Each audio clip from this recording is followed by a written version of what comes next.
Let's go. I wake up to a little bit of drool on my pillow, feel like it's gonna be a bad day. Yeah, I'm tired of shit, and the coffee ain't hit yet, damn, ain't that great.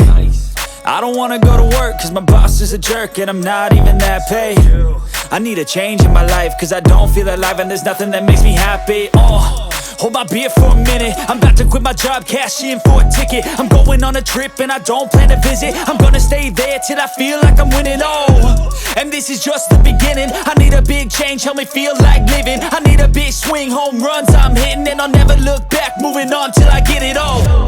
And we all got dreams, we all want things, but what you gonna do for it? How you gonna move for it? What you gonna be? And do you believe you can do anything? But what you gonna do for it? How you gonna move for it? What you gonna be? Күнсіз болмас дүние, күнсіз болмас. Түнсіз болмас дүние, түнсіз болмас. Жарқырап айлы түнде жұлдыздардай, махаббат ешқашанда мұңсыз болмас. Тірліктің талай күні солған кез, тағдырдың талай мұңы болған кез, өмірге келгеніңе өкінбесең, өкінбесең, өкінбесең.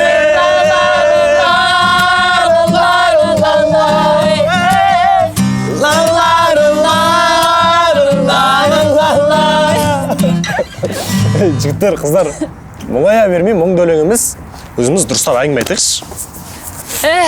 Мектепте де қимайды екенсің, айтыңдаршы. Кеше ғана бірге оқып отқан партамызды қалай сағынбаймыз? Әлгі Айгүл апай ше? Мен жек көретін. Сол кеше келіп маған келіп, Самалжан, сен сондай тәрбиелі, сен сондай сыпайы қызсың, сен үлкен белестерді бағындырасың деп көзіне жас алыпты. Қойшы, ол сені үнемі жақтырмай жүруші еді ғой. Сен не дедің? Ой, оны қойшы, мен не деймін? Мен де, Айгүл апай, сіз де сондай жақсысыз, сізді де сағынатын болды дедім. Сен өтірік болсын сағынады екенсің ғой. Ал мен мүлдем сағынбаймын. Қойшы, әрең отырдық қой 11-ші сыныпта. Негізі 9-ші сыныптан кейін адам құсап кету керек болған ғой. Мынау ғой мен алып қалған. Әйтпесе қашан мен, қашан кетіп қалатын едім ғой. Әйтпесе не? Ойбай, сұмдық дамып не, байып кетер ме едің не? Әңгіме баю да емес қой, жігіттер. Әңгіме барлығымыз енді отырмыз ғой, осы 5 дос. Баю туралы сен айтпай қой. Тимеңдер.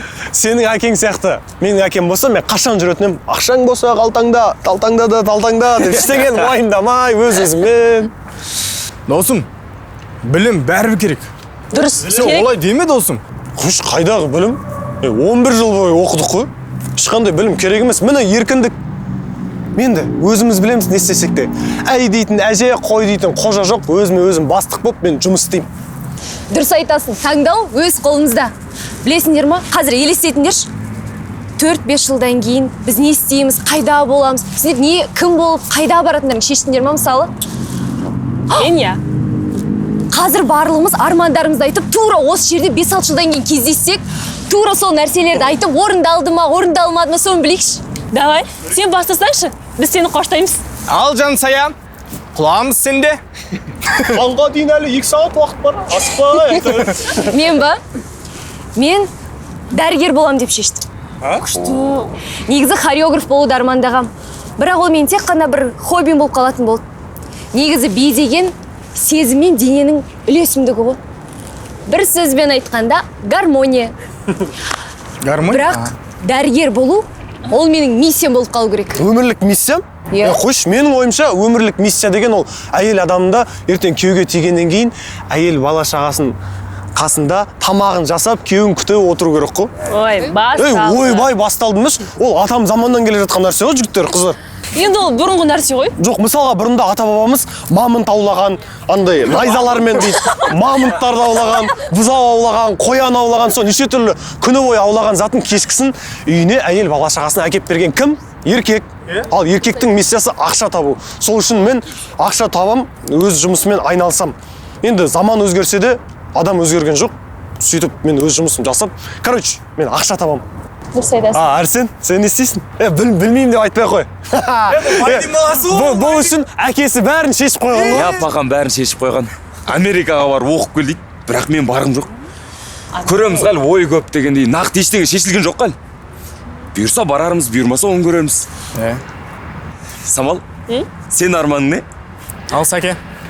Менің арманым модельер дизайнер болу. Болам деп шештім. Қазақи ұлттық нақыштағы киімдерді тігем. Мысалы, қазір ондайлар жоқ қой. Жастардың көбісі ондайларды көшеде кие алмайды. Тек наурызда, тойда киеді. Ал менің тіккен киімдерімді жастар көшеде де, жұмыста да, любой жерге киіп барады. Ал бұны предапартия дейді. Предапартия? Иә. Мынау күшті ғой. Жоқ, мен ойланғам осы нәрсе туралы. Андай, енді өзіміздің жастар талабына сай киінгің келеді ғой. Мына жерде қысқа шапандар болса өзімізге сай. Мектепте болмаса басқа жиындарға барған кезде киіп жүретін күшті жарасады. Ал анау аталарымыздың тойда жабатын шапандарын қайтып киіп жүресің оны? Бәрі күледі ғой, киіп жүрсің. Сол ғой. Мен заңгер болам. Юрист. О, заңгер. Ал спорт ол жай ғана мен үшін хобби. Ең мықты заңгер ол кез келген салада керек. Мысалы, жұмыссыз қалмайсың. Бір жағынан өз құқығыңды білесің. Заң мықты болса, мемлекет мықты болады. Заңгер аға, жолыңыз болсын. Әумин. Мәңгілік жаралмасын.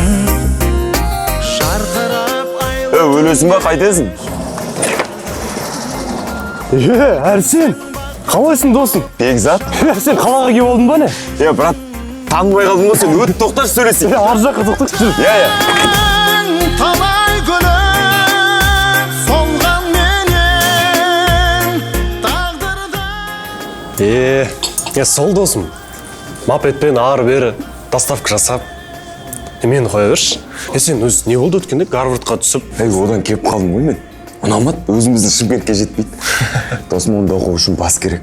Америка еркінді басқа қала дегенде. Бірақ әкем айттым, оқи алмаймын деді. Түсін бе?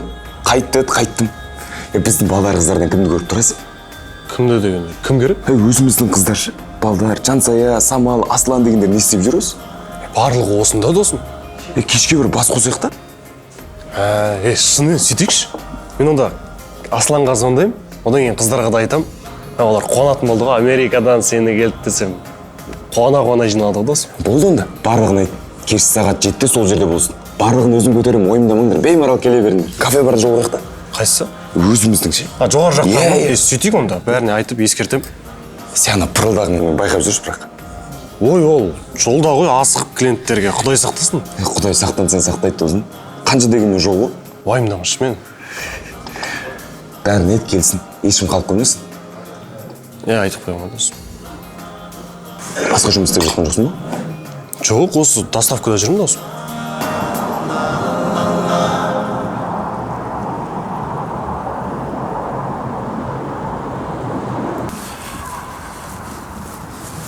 Алло. Қалайсың Аслан бей, Жосқа бей досым? Жақсы өзің, Бекзат бей. Жақсы, аман сен. Короче. Әрсен келді ғой Америкадан. Қойш, Америкадан ба? Америкадан келді. Оған бұл жерде не бар? Оны өзі айтып береді. Короче, кешке кафеге шақырып жатыр. Қыздарға да айтшы, кешке жетті өзіміздің орнымызда деп. Сосын Самалға да айтшы. Мен просто сен сөзің өтімді ғой. Давай, Самалға да айт. Әрсен сұрап отыр. Жақсы кездескенше.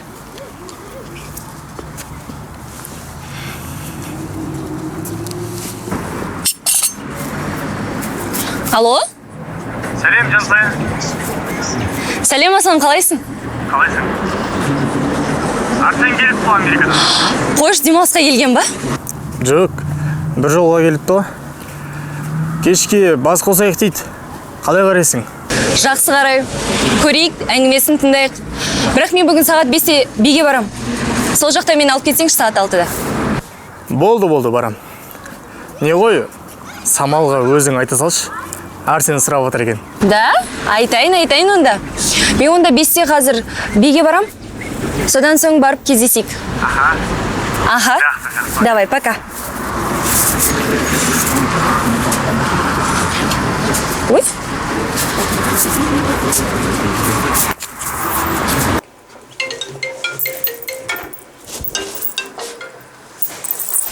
Алло?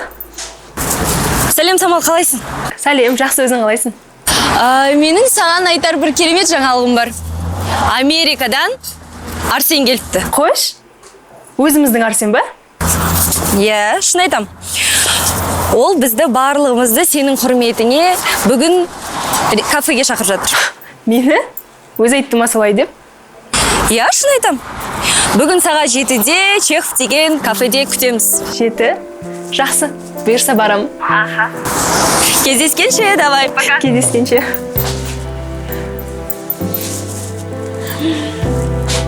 Арсен.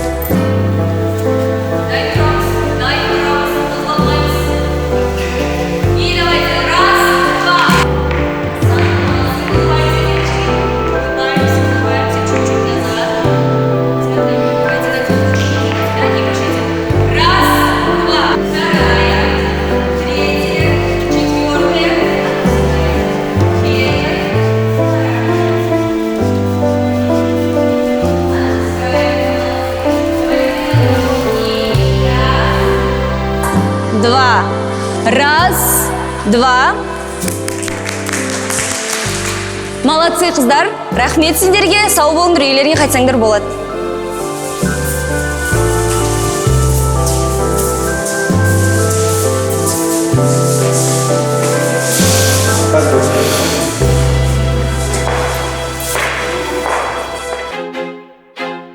I feel like I'm losing my mind.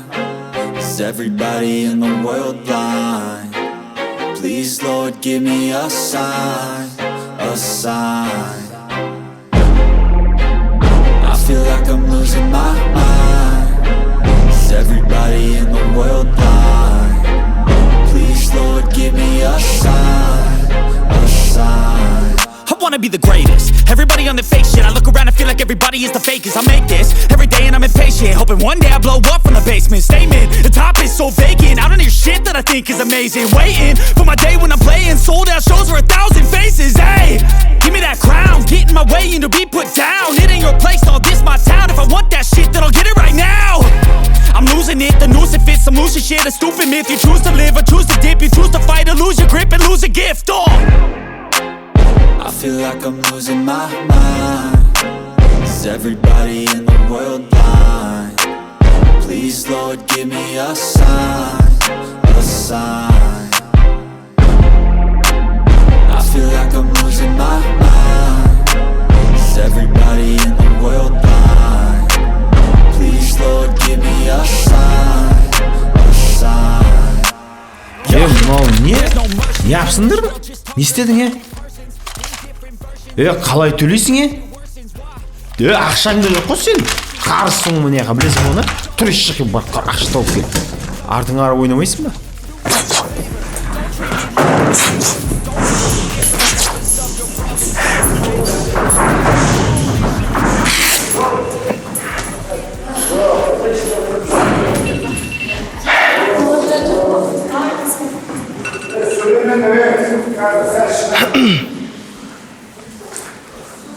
Ой. Қайда шыққансың? Достармен отырсын бар еді. Көп болды. Ертең кешкі. Хорошо.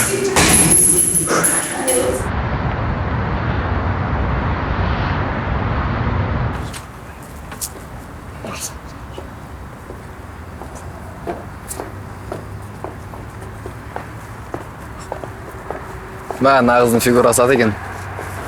Беші ғой. Беші болса не өпті. Қарындас, шығарып салайық па? Кеш батты дегенде бұзақылар бар. Жоқ, рахмет. Мен жігітімді күтіп тұрмын. Жігітің бар ма? Онда жігітің келгенше таныса тұрайық та, менің есімім Мико болады. Жоқ, жігітімді күтіп тұрмын деп айттым ғой. Бізді менсінбей тұр ғой, сонда не? Біз сонда саған жігіт емеспіз ба не?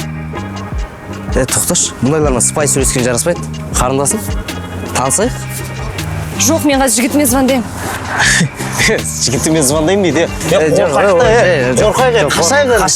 Қашамыз бұл. Жігіттер! Сол екендерің дұрыс-ау? Қайда болдың?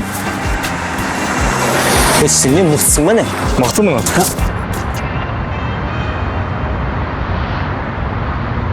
Қайда отыр едің ғой? Террасада отырамыз деген. Балконда емес па? Терраса. Міне отыр біздің американец. Охо. Ассаламу алейкум. Қалайсың досым? Амансың ба? Ала. О, Астенсик! Ей, қалайсың бауырым? Қалайсың, брат? Амансың. Қалай? Фильмге. Кел отырыңдар. Отырыңдар. Қалай келдіңдер? Жақсы, күшті. Қалайсыңдар жан? Жақсы бәрі. Акай жүріпті. Сол. Не жаңалықчықтар айта беріңдер. Арсен, елге оралуыңмен қалай, Америка орнында ма? Рахмет, брат. Америка орнында ғой. Бірақ жүрек орнында болмай сендерді сағынып кеп қалдым ғой осында. Ал мен болсам, сен самал сағынып деп естідім ғой. Ту, Жансая. Қош, тағы бастадың ба? Сен де сағындың ғой? Бүгінгі кеш тойға аласады десеші. Бұйырса. Ондай болса, екі жастың бақыты үшін алып қояйық. Алып қояйық. Бәріңіз бақытты болайық. Ал Арсен, досым елге оралуыңмен бір сөз бар еді ғой, қалай еді? Өзге елге. Өзге елде сұлтан болғанша, өз еліңде ұлтан бол дейді. Бірақ әңгіме ондай емес. Жалпы Америка қалай? Американың адамдары, қыздары ма? Қыздардан бастасайсың. Қалай екен? Енді басқа ел болған соң менталитет, қала мүлдем басқа. Бірақ досым, қыздары біздің қыздарға жетпейді. Охо, әрине. Қазақтың қыздары ең сұлу қыздар ғой. Әрине жетпейді. Бүгін не болған білесіңдер ма? Не болды? Бүгін жұмыстан шыққан кезде бұзақылар маған тиісіп, сол жерде мен Аслан құтқарып алды. Үш жігітті үш жаққа бұш етіп шашып жіберді ғой. Тура бір кинодағыдай. Шынымен ба? Иә. Қалай, не болды? Қалай болып болғанда сәл кешіксем Жансаяны алып қашайын деп тұр. Сол уақытысында барып сарт еткізді тұрғанарды. Красавчик досым. Үшеуін үш жаққа құлаттың деші. Шлеу ондай емес енді. Мен деген Миткон Чакраборти емеспін ғой. Ана удалар тимей жатып ұша беретін бар ғой. Сол.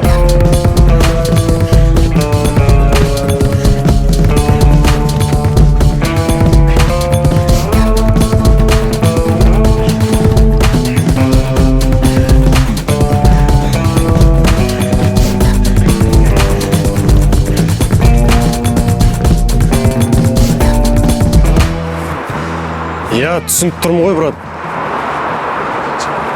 Берем дедім ғой, мен берем. Шын айтам, жігіттер. Брат, берем.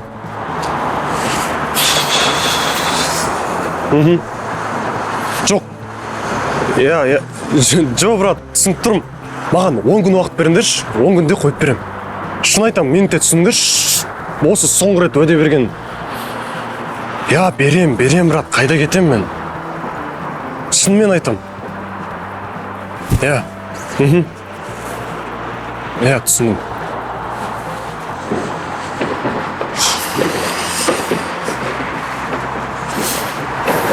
Не проблема, досым?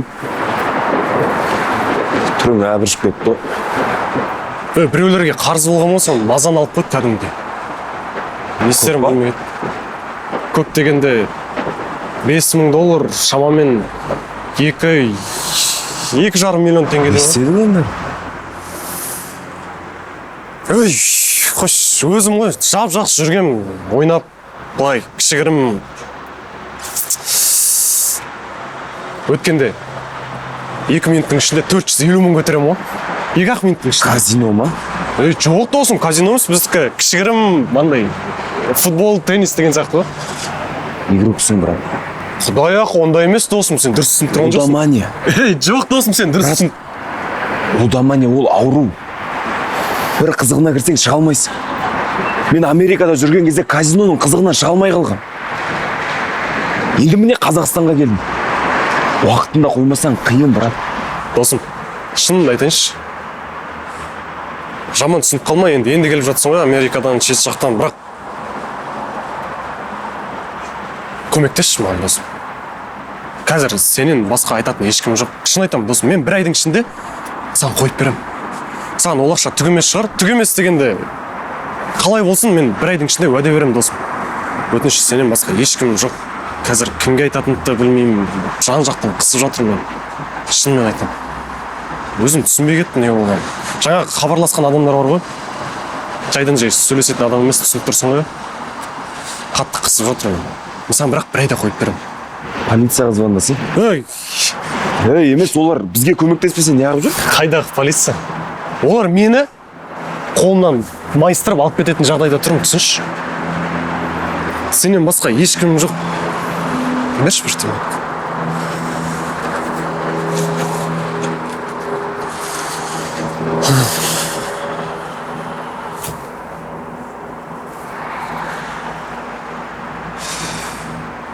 Түсінесің бе? Мамамды да уайымдап тұрып. Білесің ғой, денсаулығы нашарсыз қазір. Мына менің қарыздарымды естісе, жүрек тоқтап қалатын шығар. Мен білмеймін, не болып кеткенін бәрі жан-жағынан қарбаласып, мүлдем түсінбей кеттім. Ей, жігіттер, не болып тұрсыз ба? Жай. Өмір жайлы сөйлесіп тұрғанбыз ғой. Ей, қыздар күтіп отыр мұны. Бекзат, ертең ақылдасамыз. Қазір кеттік, шай ішейік. Иә? Жүрсің. Иә?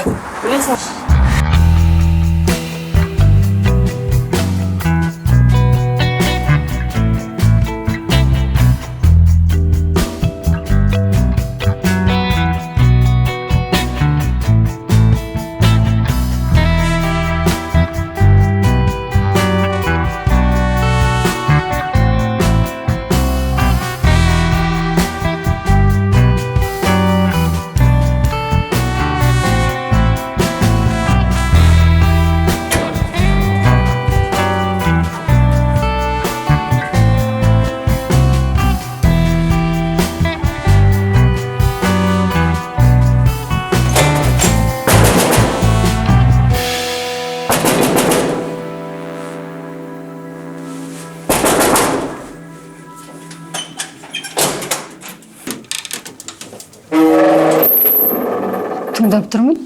Амансыз папа? Бекзат үйде ме? Жоқ. Сендер кімсіңдер? Достары боламыз. Ол өз қайда? Білмейді екем қайда екен. Мен оның достарының бәрін танимын, бірақ сендерді білмейді екем. Апа, қысқасы ол бізге ақша қарыз. Ақшасын қайтарсын. Ақша қарыз дейді? Қанша қарыз? Егер 5-10 мың теңге болса, онда мен ақ бере салайын. Қарызы көп. Оған сіздің пенсияңыз да жетпейді. Біз ескертуге келдік. Енді ескертпейміз. Балаңызға айтыңыз. Қашып жүре бермесін. Аямаймыз.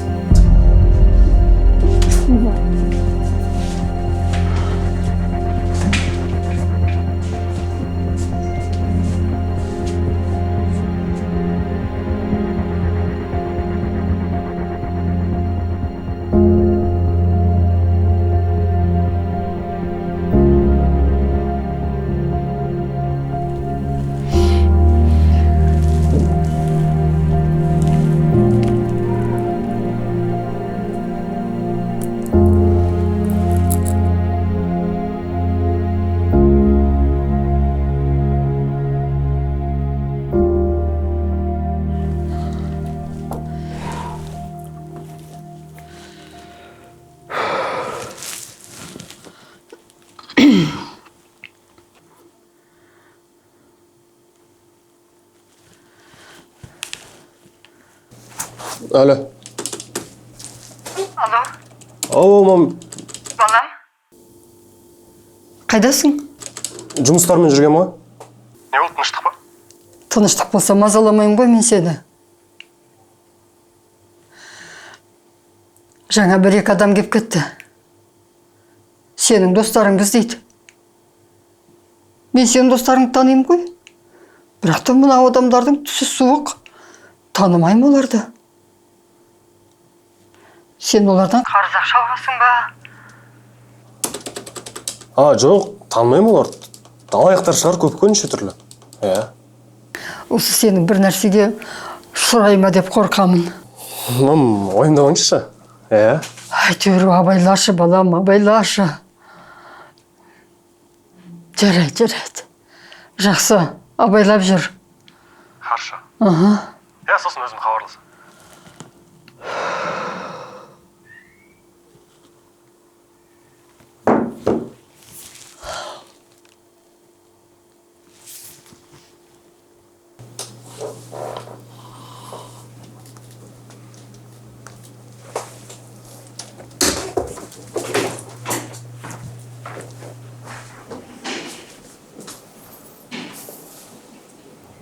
Алло.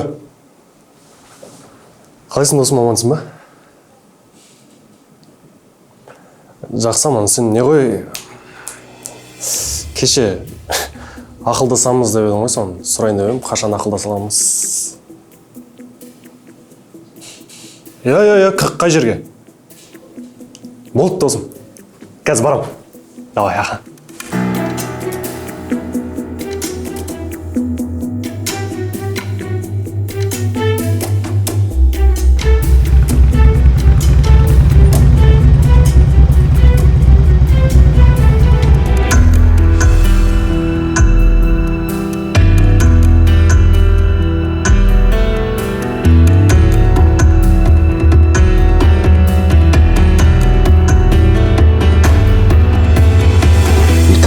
Сол жерде бәрін реттеп қоясың ба?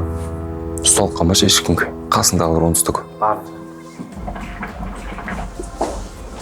Әрсен, қалайсың досым?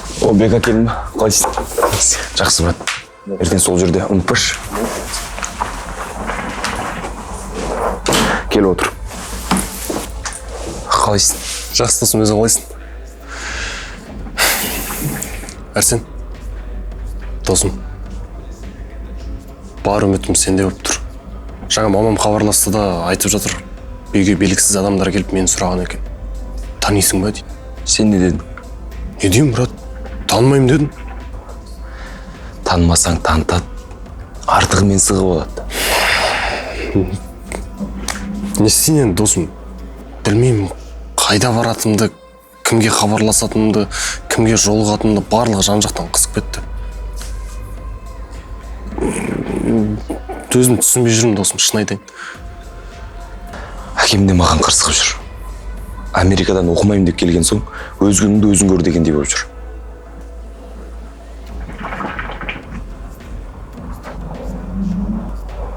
Бірақ бір ұсынысым бар.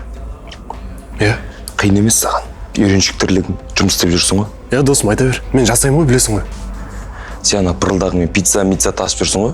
Доставка ғой. Доставка. Мен саған кішкентай пакеттегі заттарды беріп отырам.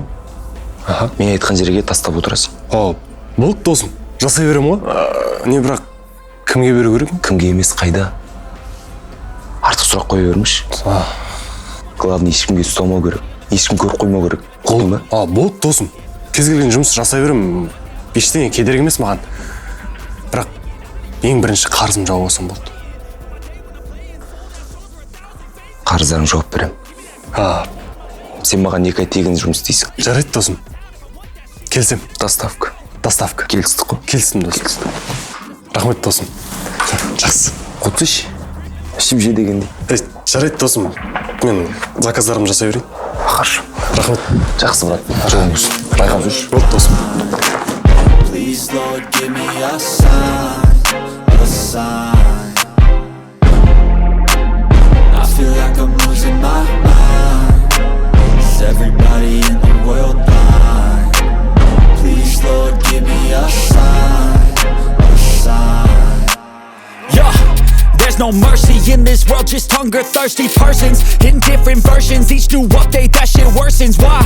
Pull back the curtain and you'll see the different vermin. We all have different burdens that all seem to cause disturbance. Yo, do me a favor, don't treat me like a neighbor. Don't need the different flavors of your problems just to savor. I've got my own issues, I need a comb to get through. Don't need to groan with you, just go get your own tissue.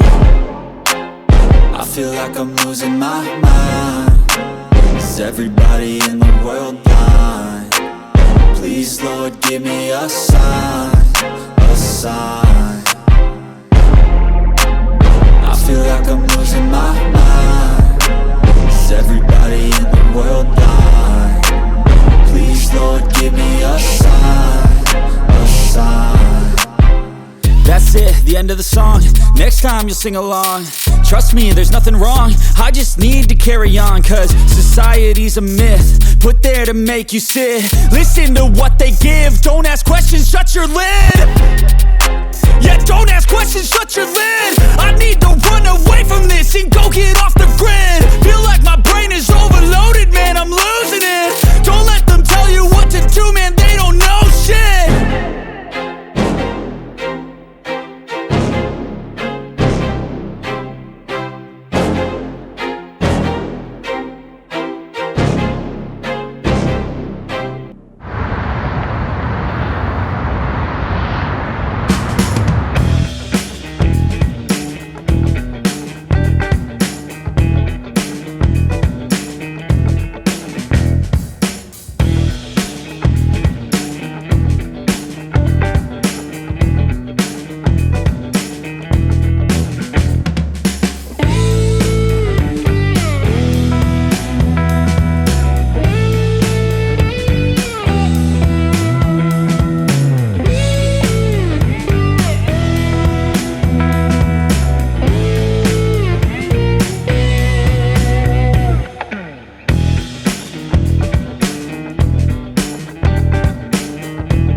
Қалайсың дос? Қалайсың Радай? Жақсы амансың. Жодам, тыныш па бәрі? Иә, тыныш қой.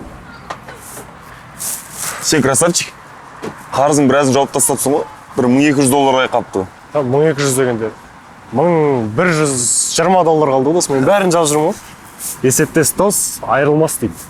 Все, родной. Ары қарай жодам. Жалғастырасың ба? Қайдам? Мен жалғастырасың ба дегенде, короче, өткенде ЖД вокзал жақтан полиция ұстап алады ғой. Қойшы. Сен түрің подозрительный деп қалтамның бәрін тексеріп, зәремді алып, мен қорқып қалдым содан кейін. Енді родной болмай жерде нан жоқ қой. Риск благородное дело дейді. Зато қарызың жауып аласың. Ана, қайсы бір мультфильм бар еді ғой? Қошқар мен текеде ма? Кім тәуекел етпейді, сол арманына жетпейді. Сол сияқты ма? Сізге романтика жетіспейді, брат. Романтикасын білмеймін мен. Жүрсе кеттік, қойсай мұнда. Кофе ішейік па? Сөйтеміз, а? Тұра берсін. Please, Lord, give me a sign, a sign. I feel like I'm losing my mind. Is everybody in the world blind? Please, Lord, give me a sign, a sign. That's it, the end of the song. Next time you'll sing along. Trust me, there's nothing wrong. I just need to carry on, cause society's a myth put there to make you sit. Listen to what they give. Don't ask questions, shut your lid. Yeah, don't ask questions, shut your lid. I need to run away from this and go get off the grid. Feel like my brain is overloaded, man, I'm losing it. Don't let them tell you what to do, man, they don't know shit. Самал, сен киімдерін көрсетілімі қашан еді? Келесі сәрсенбіде көрме орталығында болады. Келесің ғой, Иә, неге бармайым? Бұйырса сенің өз сән салоның болады, өзіндік бренд қалыптастырасың. Былайша айтқанда атақты дизайнер боласың ғой. Бұйырса, Арсен. Айтпақшы, мен жастарды қолдау грантына қатыссам деймін. Қазір жастардың көбісі сол грант тұтып, өз істерінің маманы болып жатыр. Менің құрбым бар ғой, 5 миллион грант тұтып, керамикамен айналысып жатыр екен. Ресейден пеш алдыртыпты. Жасап жатқан бұйымдарын көрдім. Керемет. Жақсы. Самал, бұйырса, мен саған сән салон ашып беремін. Соның қақ шекесіне Самал Фэйшн деген жазу тұрады. Керемет емес пе? Әрине, ниетіңе рахмет, Арсен. Бұл менің бала кезгі арманым ғой. Енді арманымды орындауға мен көмектесем. Бұйырса, қазақстандық киімдерді әлемдік брендке нақыштайтын боламыз. Солай ма? Әрине.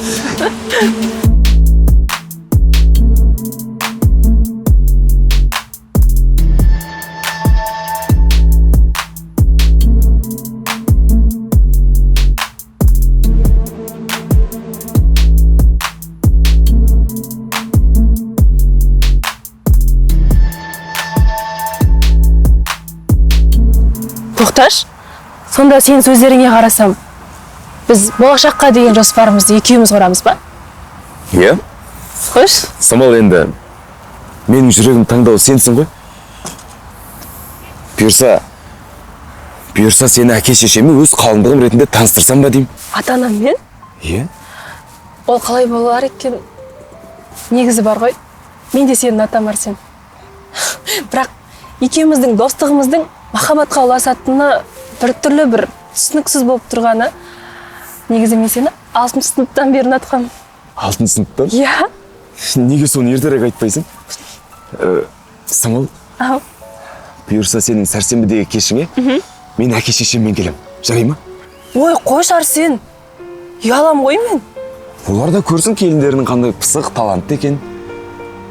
Келсесің ғой? Жарайды ендеше.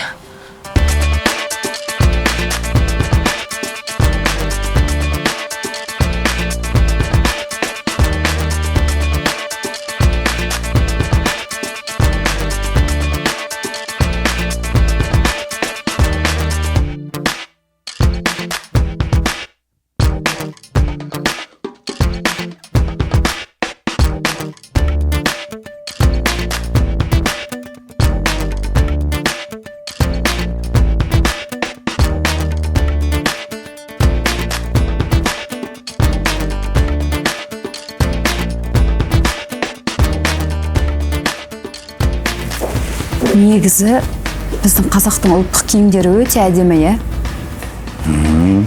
Қараш, жастарға да қандай жарасымды. Тыңдаш. Біздің ұлдың таңдауы осы қыз болады болса, таңдауы жақсы екен. Келсесің ба?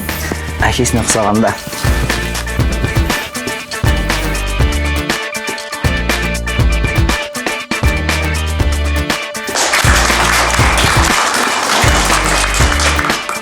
Дизайнер, модельер, осындай керемет киім үлгілерінің авторы Самал Бейсейтова. Қарсы алыңыздар.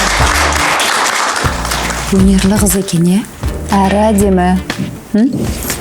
Біздің келін болуға әбден лайықты. Бүгінгі іс-шарамызға әкімдіктің өкілі Әміртаев Азат мырза келіп отыр. Сол кісіні доғал шапалақпен ортаға шақырайық.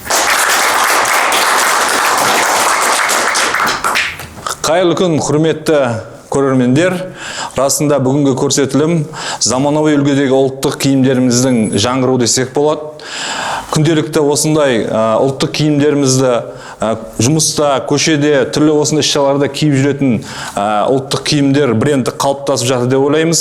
Жастарымызға қазақы ой-өрнек үлгілермен элементтермен үйлескен жаңа үлгіні ұсынып отқан Самал ханым сізге алғысымызды білдіреміз.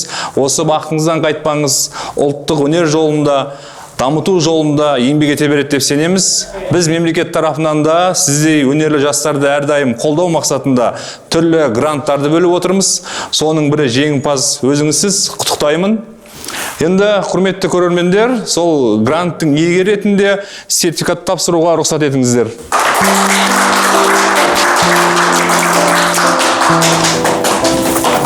Құтты болсын. Жақсы, рахмет.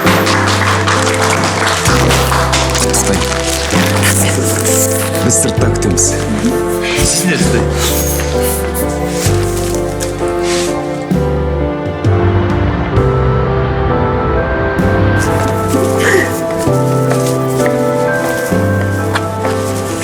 Саламатсыздар ма? Мам, пап, таныс қойыңыздар, Самал. Қуаныштымыз қызым. Танысқаныма өте қуаныштымын. Мен де. Киімдерің әдемі екен. Осы мағанда әдемі бір жилетка тігіп бересің осы. Рахмет, әрине тігіп беремін. Ой, мама, если келіндеріңіз болса, әлі оны тігіп береді ғой. Несі бар оның? Иә. Өнерің өрге бассын, қызым. Рахмет, аумин. Онда неге тұрмыз? Бір жерге барып, Самалдың сертификатын жумаймыз ба? Ой, сенде. Балам, саған жуу керек болса болды да. Өздерің жуа беріңдер. Біз мамаң екеуміз қайта берейік. Иә. Сосын мына балаға қарайлап жүр. Өте тәрбиелі қыз екенсің. Айтсаңыз болды. Жарайды онда, жақсы қарағым. Аха, жақсы, сау болыңыздар. Абайлап жүрдер. Сау болыңыз. Анаң сондай ақ жарқын кісі екен, ақ көңіл. Ал әкеңнің көз қарасы сәл қаталдау ма? Не айтар екен деп қобалжып кеттім ғой. Ой, жоқ. Бәрін көрдім. Жас келін болатынды сезіп тұр. Өнеріңді көрді. Папам есінде сені ұнатпаса, бұлай айтпайтын еді. Менің тәрбием туралы. Иә, айтпақшы маған сені тәрбиелеп жүрсін дедім мен қалай? Ой, сен бастамашы енді. Кет, бір жерге барып отырып шай ішіп та. Кеттік.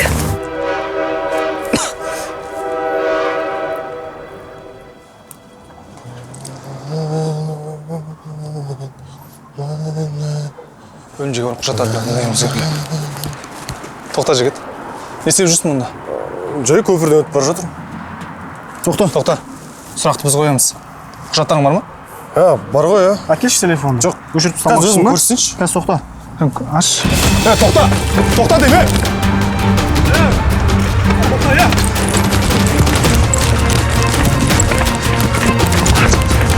Сен машинаға бар.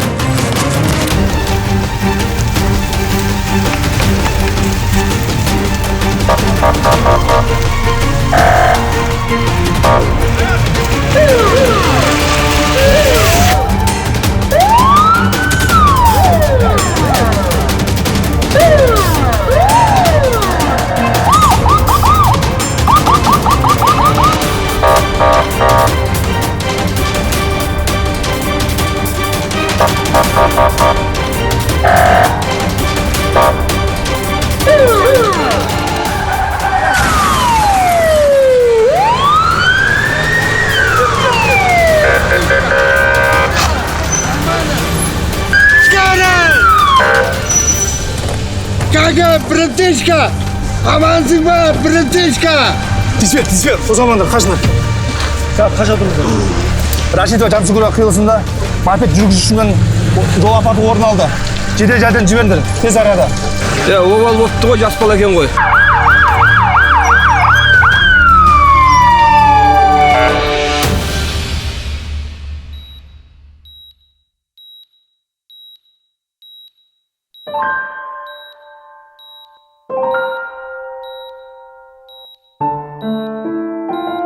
Құлыным, көзіңді ашы, құлыным. Көзіңді ашы. Апа, сабыр етіңіз, бәрі жақсы болады. Қалай сабыр етем? Қаншама рет айттым, жолама ойынханаға деп. әбден құмар ойынмен ауырып тынды. Өткенде үйге бір түрі суық адамдар келіп, балам қайда деп қорқытып кетті. Енді міне полиция келіп, балаң есірткі сатты дейді.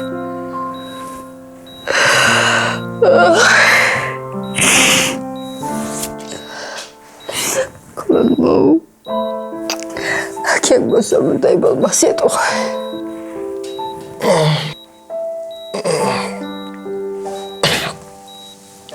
Досым. Құлыным.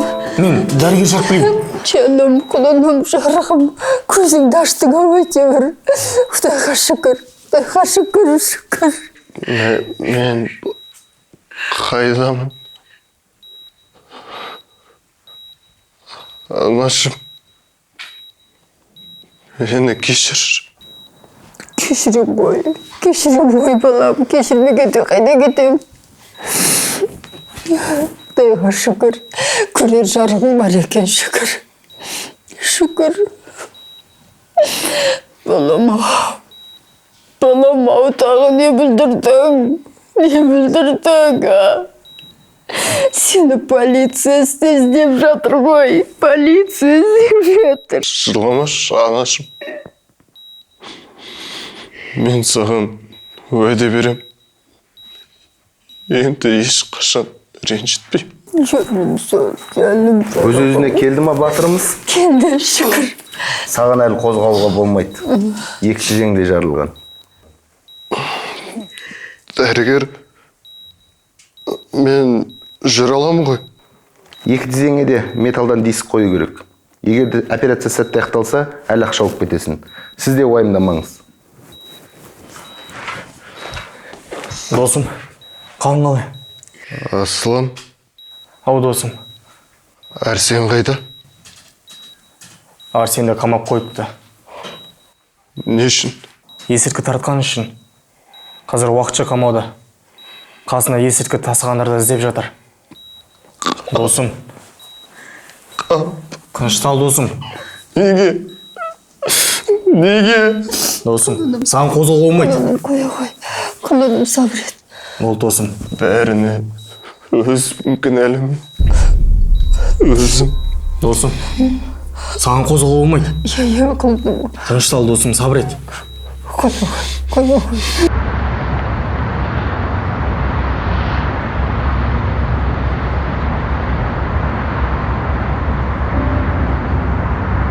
Мен еш түсінбедім. Саған не жетпеді, айтшы. Сенің мен білмейтін тағы қандай сырларың бар, Арсен? Кешір алсаң, кешірші. Кешірмесең де өкпем жоқ. Өзім кінәлі. Жоқ, біздің алға қойған мақсаттарымыз, жоспарларымыз ше. Мен саған сендім ғой, Арсен. Мүмкін сенің маған деген сезімдеріңде жалған шығар. Самал, мен саған деген сезімдерім шынайы. Мен соны Америкада жүрсем де өзімді ойлап сағынып жүрдім. Бұл істеріңді де, бұл тірліктеріңді де сол жақта жүріп үйренген боларсың мүмкін. Жаманнан жиренуге емес, үйренуге бардың ба сонда? Жаздым, жаңылдым, иә. Тек сенің маған деген сезімдерің суымасыншы. Самал, мен барлығын реттеймін, өзгерем. Сенші маған? Жоқ, Арсен, сен тек мені емес, әке-шешеңді де алдадың, білесің бе? Осы уақытқа дейін жақсы адамның маскасын тағып жүрдің. Сенің бұл ісің дұрыс болмады. Сен дұрыс емес жолды таңдадың, Арсен. Енді біздің жолымыз екіге айырылады, біз бірге бола алмаймыз. Тоқташы, Самал. Мен барлығын өзгертем. Өзімді өзгерем, маған сенші. Өмірде қателеспейтін адам бар ма, айтшы. Так, уақыт болды. Қош бол, Арсен. Самал.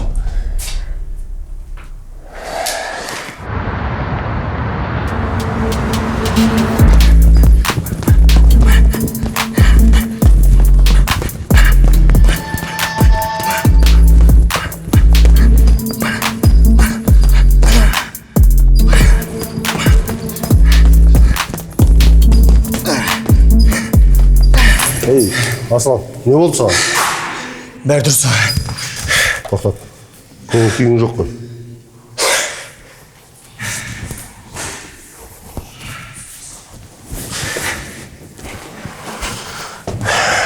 Кешіріңіз ағай.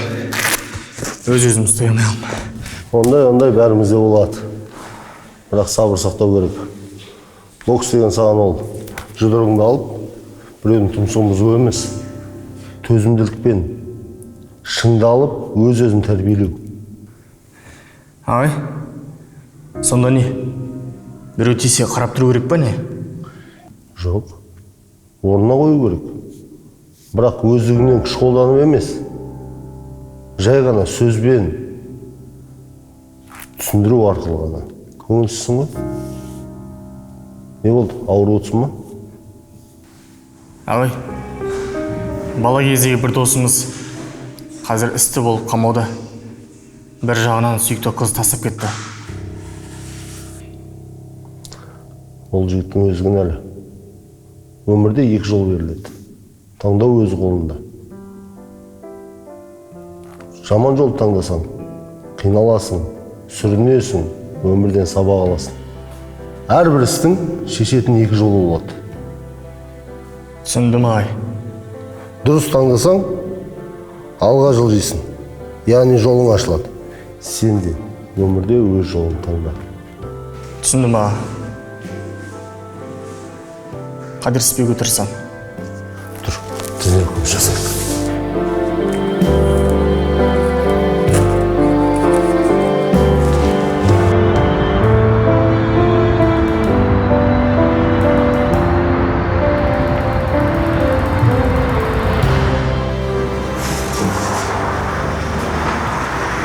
Тоқташ. Барғаннан не айтамыз? Білмеймін. Арсенді кешір дейміз бе? Енді екеуміз олардың достары емеспіз бе? Екі ұрысқан жанды татуластырсаң сауап болады. Арсен түрін көрдің ғой, өмірге түңіліп кеткен. Жығылған үстен жұдырық болды бұл да. Мына самалды бір қарсық. Жоқ, самалдық дұрыс деп ойлаймын. Егер екеуміздің арамызда дәл осылай болатын болса, мен де сені кешірмейтін едім. Ha? Не істедің? Қой, ей! Рас айтасың ба? Иә. Мен бірақ бар ғой, ондай жолға бармас едім. Міне, кеп қалдық қой. Қазір сен бірінші басса, жарай ма? Жоқ, сен өзің бастай бер. Жай мен деп көңіл күйіне қарап айтасың ғой. Түш кет. Барған соң көреміз, е?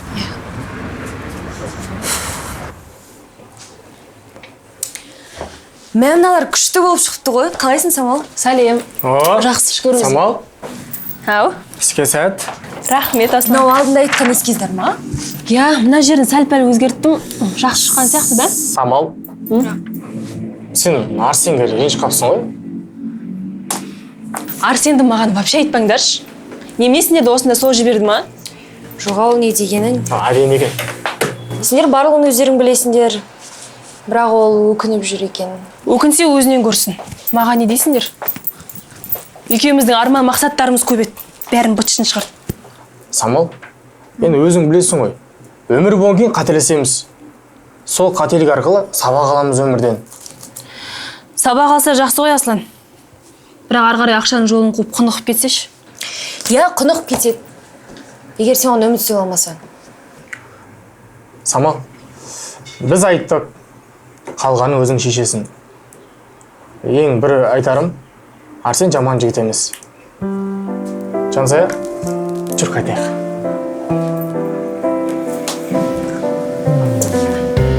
Бұл әдемі екен.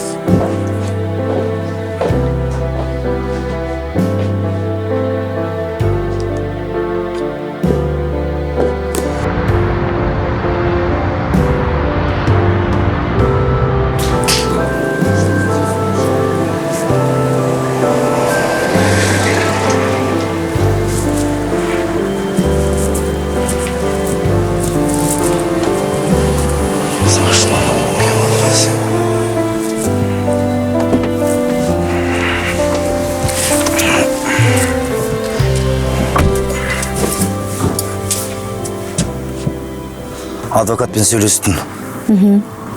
Жазасын барынша жеңілдетуге тырысамыз дейді. сол шетелге оқуға барғысы келген жоқ еді. Өзіміз қолдан құрттық. Қойшы жарайды, сол жақтан аман есен келгеніне шүкір.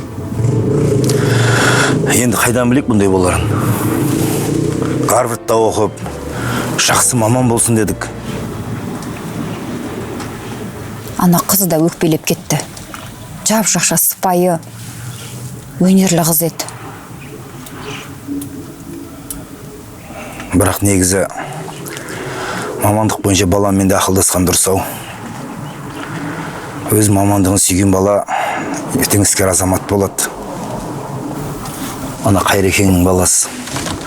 Жоғарғы оқуын бітіріп келіп, дипломын әкесін ала тастап, міне сіздердің дипломдарыңыз. Бұның маған түкке де қажеті жоқ. Бұл мен жақсы көретін мамандық емес депті. Баламен де ақылдасқан дұрыс-ау. Енді біз де өз қателігімізді қайталамайық. Балалардың таңдауымен, ойымен санасқан дұрыс. Әрине, ештен кеш жақсы. Қой, үйге қайтайық.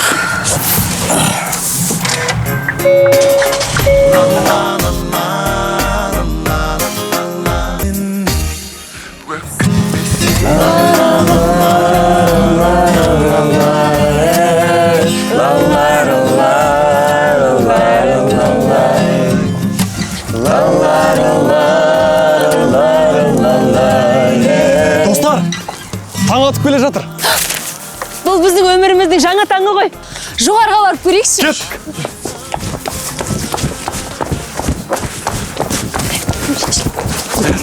Кеттік. Болсаңдаршы тез. Сауал қараш. Біздің өміріміздің жаңа таң атып келеді. Енді өміріміздің жаңа баспалдағын сүрінбей өтейік. Әкел қолымды. Енді сүрінбейміз.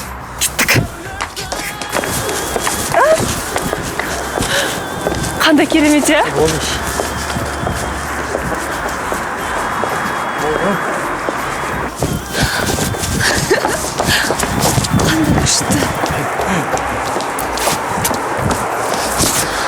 Қыздар, жігіттер, мына таң біздің болашағымыздың таңы. Я, дұрыс айтасың. Өмір жолында қателеспеу үшін таңдауымызды дұрыс жасауымыз керек. Дұрыс қой? Әкеліңдерші қолдарыңды. Я, таңда өз қолымызда. Болашағымыз жарқын болсыншы. Достар, бәріміз бірге айтайықшы. Таңда өз қолымызда ғой. Қане бірге? Таңда өз қолымызда!